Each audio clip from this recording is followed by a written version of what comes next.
बरसात का मौसम थमा नहीं था। अगले दिन भी आसमान में बादल भारी होकर लटक रहे थे। घर में माँ और पापा जल्दी निकल गए थे। माँ ने रीना को आवाज दी, बेटा, दोपहर का खाना तुम दोनों खुद ही देख लेना, हम शाम तक लौटेंगे। रीना ने सिर हिलाया, लेकिन भीतर से थोड़ी घबराई हुई थी। उसके और आर्यन के बीच कल की बातचीत अब भी उसके मन में गूंज रही थी। और तुम बहुत ज्यादा सोचती हो, उसके कहे वो शब्द बार बार याद आ रहे थे। दोपहर ढल रही थी। रीना किचन में थी, चाय बना रही थी। तभी आर्यन वहां आया। उसकी शर्ट आधी बाहों की थी और बाल हल्के गीले थे, शायद अभी अभी नहाकर निकला था। रीना ने अनायास उसे देखा और नजरें झुका लीं। दिल की धड़कन फिर से तेज हो गई। कॉफी है? आर्यन ने सहजता से पूछा। हम हाँ, बनाती हूं, रीना ने जवाब दिया, लेकिन उसके हाथ कांप रहे थे। आर्यन पास ही स्लैब से टिककर खड़ा हो गया।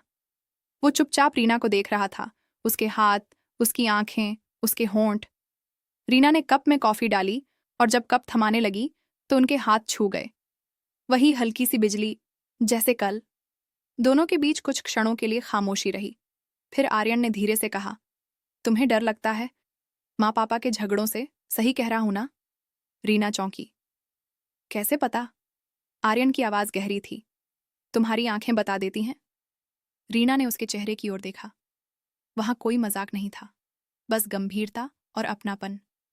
पल भर को उसे लगा कि जैसे कोई है जो उसके अंदर की सारी बेचैनियां पढ़ सकता है। शाम को बारिश और तेज हो गई। बिजली चली गई। घर में मोमबत्ती की हल्की रोशनी फैली हुई थी। रीना लिविंग रूम में किताब पढ़ने की कोशिश कर रही थी, लेकिन शब्दों में ध्यान नहीं टिक रहा था।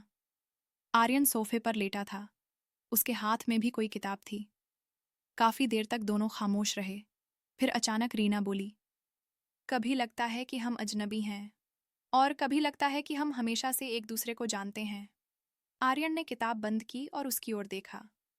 शायद इसलिए कि हम दोनों के बीच कोई दीवार नहीं है, बस अनकहे शब्द हैं। उनकी नजरें फिर टकराईं। इस बार रीना ने नजरें नहीं झुकाईं।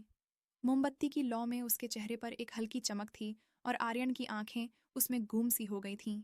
रीना ने धीरे से मुस्कुराया, तो फिर ये अनकहे शब्द कभी कहे जाएंगे? आर्यन ने गहरी सांस ली। जब वक्त सही होगा। वो पल कुछ अलग था। ना तो भाई बहन का रिश्ता, ना ही दो अजनबियों का।